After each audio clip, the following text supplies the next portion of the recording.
state. According to the Center for Disease Control and Prevention, there are 81,000 drug overdose deaths in the U.S. That occurred over a 12-month period ending in May of 2000. 81,000 deaths. The report indicates that deaths were accelerated by the disruption of COVID-19. Addiction knows no boundaries. It is personal for many of us, including me. I know the fear and heartbreak of a loving family member with this disease. As mentioned, we are hosting this important announcement at LSS Aspen Center, the latest edition of our substance use treatment services.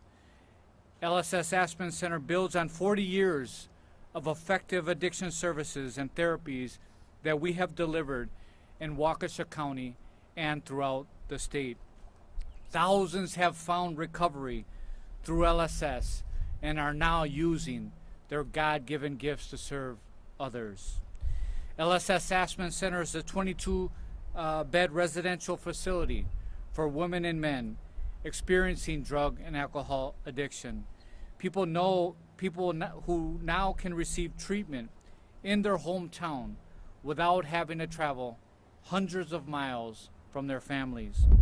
This center provides around-the-clock services, physician-monitored care, best practices treatment, and evidence-informed approaches in a high-end environment at affordable costs. Thank you, Governor Evers, for your bold vision and leadership. We are grateful to you and your administration for pursuing Act 57, funding that will allow expansion of affordable treatment for those most in need. Thank you, Waukesha County Executive Paul Farrell, for your partnership and for helping coordinate along with many local state partners needed to make this project a reality. Thank you, County Executive Crowley, for your compassion and collaborative spirit. Through our continued work together, we are confident that we can impact a steady decline in alcohol and drug-related deaths in Waukesha County, southeastern Wisconsin, as well as the rest of the state. We're also joined by County Executive Chris Holman from Portage County and County Executive Josh Shulman. Thank you so much for being here today. Addiction recovery does not happen alone. Now I would like to turn it over to our governor, Tony Evers. Well, thanks so much, President Colon, and thank you, the Lutheran Social Services, for your great work, and the staff that do the great work here. It's really an impressive place and aggressively taking care of a real problem, and so I thank all of you for that. And I thank all the county executives that are here today. This is really important today. Glad to be here in Waukesha County today to discuss an issue that affects thousands and thousands of households in every corner of the state of Wisconsin. The unfortunate truth in our state is that far too many Wisconsinites have seen and experienced tragedy opioids can cause firsthand. It's a pervasive and devastating truth that creates an incredible strain upon our entire state. From the individual who is struggling with substance use disorder, to family and loved ones, to their kids who might be uprooted or put into a different home or a different school district, to our communities that oftentimes don't have the resources necessary to provide mitigation and prevention. There's no way around it, folks. We have got to come together to put an end to this epidemic that shatters lives and devastates communities. One way we can do that is by holding the manufacturers and distributors of these harmful substances accountable, as we've seen on the national stage, and put those settlement funds to use in our communities to prevent and treat opioid substance use disorders. That's why last week I signed Assembly Bill 374, which will bring much needed funds to communities throughout Wisconsin, like here in Waukesha County or all the way up to Portage County and beyond, to address this opioid pandemic. These settlement funds will be used for opioid abatement and mitigation efforts, and while I have serious issues about the bill itself, I frankly was not willing to take away any of the opportunity to get the dollars to Wisconsin as soon as possible so that it can help Wisconsin communities all across the state. So with that, I want to turn things over to Waukesha County Executive Paul Farrow to highlight just how important this program is to us. And Paul, it's all yours. Thank you. Thank you, sir. Good afternoon. I'd first like to start off and thank Hector Colon and your team here at LSS Aspen Center. When we came and partnered with them in 2018 to put this together, who would have known that, one, the pandemic would have hit on the year we were opening it, but it is already starting to serve individuals and help them on their road to recovery. I'd also like to thank the governor for being here today and my fellow county executives as we give a shout out. The work that we've done behind the scenes, guys, is appreciated, and it shows what we can do when we work together to come to a common cause. You know, we are coming off a hard year. 2020 was difficult for many individuals, but even more so for individuals that had substance use issues. Tragically, in 2020, as Hector said, we lost many people. We had record numbers here in Waukesha County and across the state and the country. Our role is to do everything we can to reduce this opioid epidemic. The epidemic does not seek out members of one political party. It doesn't ask who you are. It just affects us all, Wisconsinites all. There's a time for partisan feelings to be put aside to get the right thing done. And I am grateful for the county executive's works behind the scenes. I'm grateful for the legislators and the governor coming together to get this accomplished. When you think about it, unfortunately on the legislative side, the Republicans voted for it, only one senator on the Democratic side did. But the governor stood strong, and we realized that we could get this done together, and we did, and I appreciate that. Act 57, as the governor said, is a tool to release the funds from those individuals and those companies that created this historic epidemic that we're under right now with the opioids. We want to hold them accountable. When we agree to get things done, we can do it. When we look in Waukesha County, one of the challenges that we have is how do we leverage every single dollar to the best extent that we can to help the citizens in the county. We use a collective impact model that partners with organizations throughout the county. We coordinate harm reduction, prevention, treatment and recovery, and criminal justice programs to bring key elements together to get this done. Our work, like we have here with Lutheran Social Services, shows how we can work on a shared goal and get this accomplished. Our partnerships help us continue to bring new ideas and new opportunities to help individuals with substance use challenges. The legislation today is one step forward. It's not a cure on the opioid epidemic, but it's going to help us continue to move forward, saving the lives of individuals and changing their families forever. With that, I'd like to introduce County Executive Mike Crowley. David Crowley. Oh, man. I'm so sorry. I'm still new. We have a county supervisor in Waukesha that is Mike Crowley. Oh, really? So that's why, yes, sir. I did not know that. All right. Good afternoon, everybody. I just want to say thank you to Hector Colon and Lutheran Social Services for hosting us. I want to thank all of my colleagues, county executives from all across the state, but also say a special thank you to Governor Evers for not only joining us, because one thing I can say about serving in the legislature is that he does not get to choose what legislation goes to his desk. But when it comes down to doing what's right for this community, the governor has always said he's going to strive to do exactly that. So I just want to say thank you for being a great governor. But when we think about the opioid epidemic, it reaches communities in all parts of Wisconsin. It doesn't matter your socioeconomic status, doesn't matter your race or your age. There is no type of person who succumbs to opioid addiction. And this law is key to unlocking desperately needed funding for local communities all across the state of Wisconsin to address the destruction that has been left by the opioid epidemic. Waukesha County, as well as Milwaukee County, we have both been on the front lines, and other counties on the front lines pursuing relief through the court for many years.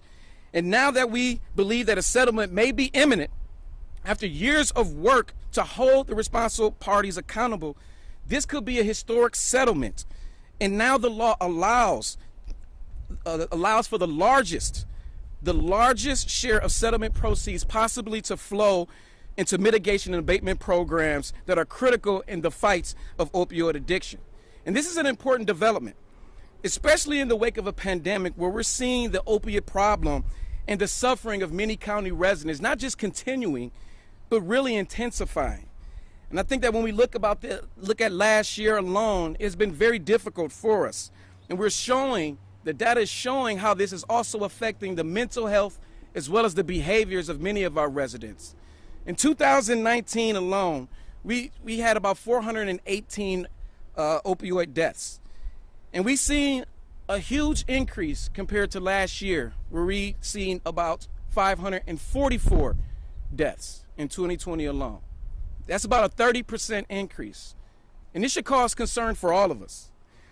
But I'm really excited because our County Behavioral Health Division is going to continue to work to connect people to prevention programs, like helping to prioritize the needs of individuals with opioid use disorders and allowing them to gain access to residential treatment, or increasing their community access assessment services and moving to a telehealth platform to work with individuals outside the traditional hours, as well as increasing our public outreach to ensure we are reaching people all across our community who may be struggling with addiction.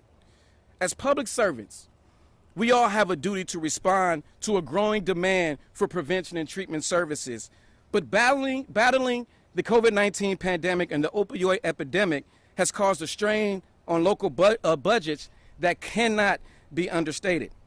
That's why the governor's decision to sign this bill into law was truly the best action for the people of Wisconsin, and it took a lot of leadership, and we thank him for it. The opioid epidemic left a wave of destruction in communities across the state, and now we're in the best position to quickly get potential future settlement funds and fund critical services that will help save lives and mitigate continued suffering for residents and their loved ones. Addiction is an issue we all should take very seriously. I know I do, because my family suffered from addiction growing up.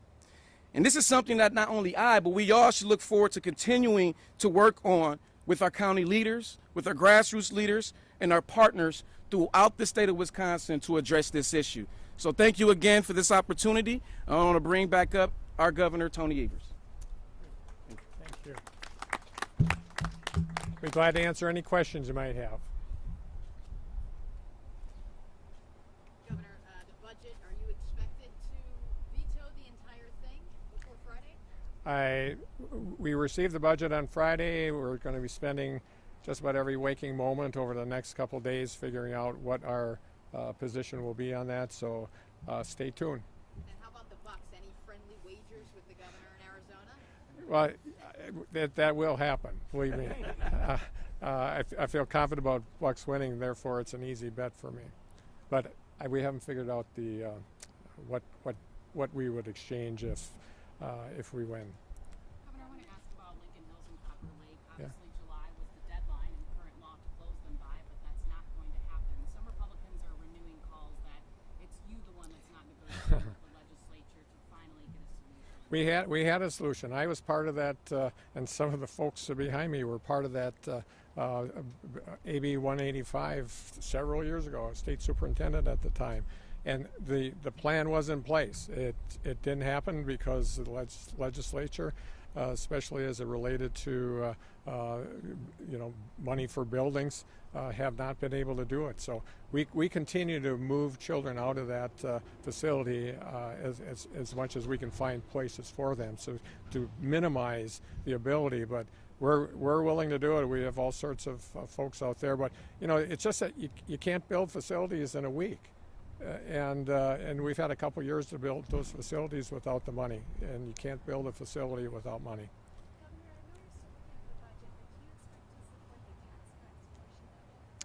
Well, again, I'm not going to make any comments on what I plan to do. Certainly there's a large amount of money in the budget for tax cuts, and we'll see.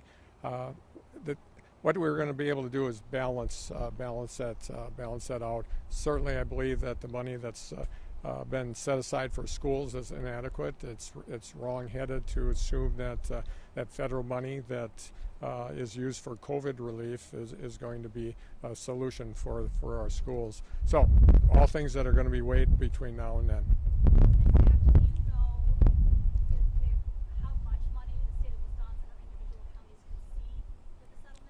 Yeah, that is a work in progress. Some of my colleagues behind me may know the answer, but I know that they're in the final phases of settling this, and we should know soon. But I haven't heard of any specific numbers. I know there were some thrown around last February, but I don't know the most recent. Anybody?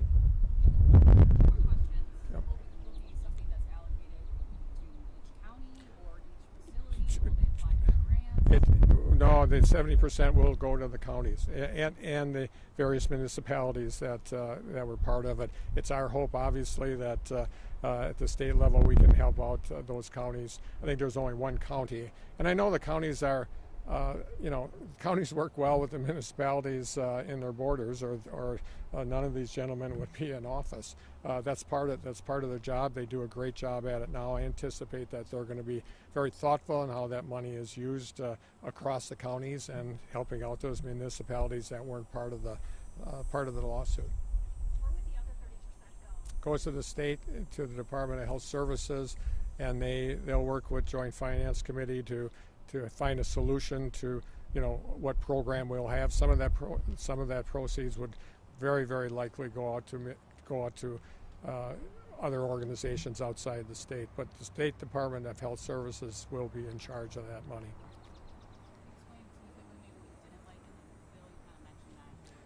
Yeah, I didn't like it in the bill, the essentially giving the Joint Finance Committee kind of veto power on what happens. Frankly, we're right in the middle of a lawsuit on that issue. It's in front of the Supreme Court. We anticipate that we will win that. Attorney General Call and I went through the lame duck session a couple years ago where they took authority away, and one of those authorities is about how the Attorney General is able to finalize settlements and how that money will be used.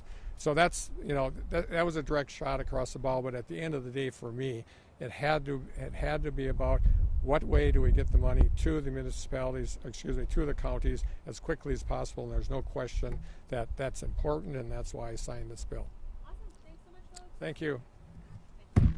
Thank you. Good job. Thank you, Governor. Appreciate it. Good to see you again. Always. Good to see you. You were just about to get bit by a bee. I know. There's a couple of them buzzing around. Yes. Yeah, I saw one. Yeah, it was. Do I go for it or not?